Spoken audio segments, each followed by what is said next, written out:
देश में पेट्रोल और डीजल के दाम अपने सबसे ऊंचे स्तर पर पहुंच गए हैं। यानी डीजल और पेट्रोल के दाम कभी इतने ज़्यादा नहीं थे जितने कि आज हैं। देश के 58,000 से ज़्यादा पेट्रोल पंपों पर रोज़ लाखों वाहन ईंधन लेते हैं, लेकिन ये तय नहीं होता कि किस दिन पेट्रोल और डीजल के दाम कितने होंगे। पेट्रोल और डीजल के दाम तय करने में पहले सरकार की भूमिका ज़्यादा रहती थी, लेकिन 2010 में पेट्रोल और 2014 में डीजल की कीमत तय करने का अधिकार सरकार के कंट्रोल से हटाकर तेल कंपनियों को दे दिया गया। वो अब बाजार के तेल के भाव के हिसाब से कीमत घटा या बढ़ा सकते थे। शुरू में कीमतें घटाने या बढ़ाने का काम महीने में 2 बार होता था, महीने की पहली तारीख और महीने की 16वीं तारीख।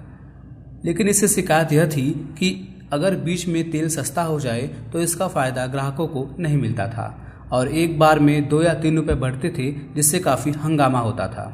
2017 में इसमें बदलाव किया गया और अब रोजाना के हिसाब से पेट्रोल और डीजल की कीमतें तय करने का फैसला किया गया। यह काम रोज सुबह 6 बजे होती है।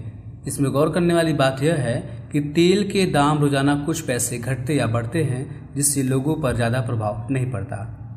केंद्र सरकार कंपनियों पर एक्साइज ड्यूटी, जो उन्हें अपने प्रोडक्ट बनाने के एवज में सरकार को देना होता है, लगाती है। भारत में पेट्रोल और डीजल पर करीब 70% टैक्स सरकार द्वारा वसूला जाता है। 2014 से अब 16 बार एक्साइज ड्यूटी बढ़ाई गई है और मात्र 2 बार घटाई गई है। फिलहाल 1 लीटर पेट्रोल पर सरकार 33 रुपये और डीजल पर 31 रुपये एक्साइज ड्यूटी ले रही है। भारत में पेट्रोल और डीजल की कीमतें 2 चीज़ों पर निर्भर करती हैं। पहला, अंतर्राष्ट्रीय बाजार में कच्चे तेल का दाम और दूसरा, रुपया और डॉलर के बीच का अंतर। अगर अंतर्राष्ट्रीय बाजार में तेल का दाम घटा और रुपया गिरा, तब भी तेल के दाम में कोई फर्क नहीं पड़ता। कच्चे तेल का पैसा सरकार की तरफ से डॉलर में चुकाया जाता है। इससे अगर रुपये का दाम गिरा तो पेट्रोल का दाम बढ़ जाता है। अंतर्राष्ट्रीय बाजार में कच्चे तेल की कीमत करीब 19 या 20 रुपये होती है, मगर सरकारी टैक्स और कमीशन के कारण इसकी कीमत कई गुना बढ़ जाती है। आम ग्राहकों को इसमें सबसे बड़ी समस्या होती है।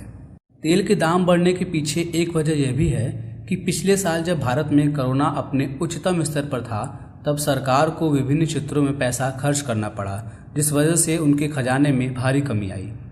इसे भरने के लिए सरकार ने तेल कंपनियों का सहारा लिया और उन पर एक्साइज ड्यूटी बढ़ाया।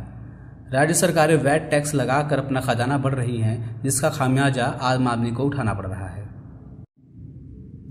भारत में पेट्रोल और डीजल के दाम बढ़ने का सबसे बड़ा कारण है भारत सरकार द्वारा लगाई गई एक्साइज ड्यूटी, जो कि तेल कंपनियों पर लगाई जाती है। उदाहरण के तौर पर, अगर भारतीय तेल कंपनियां विदेशों से 30 रुपये प्रति लीटर के हिसाब से तेल खरीदती हैं, तो भारत सरकार इस पर 30 रुपये का अलग से टैक्स लगाती है, जिस कारण इसका दाम बढ़ जाता है। इस बढ़े हुए दाम के साथ जब ये तेल राज्यों को सप्लाई की जाती है, तब प्रत्येक राज्य इस पर अपने हिसाब से वैट लगाता है।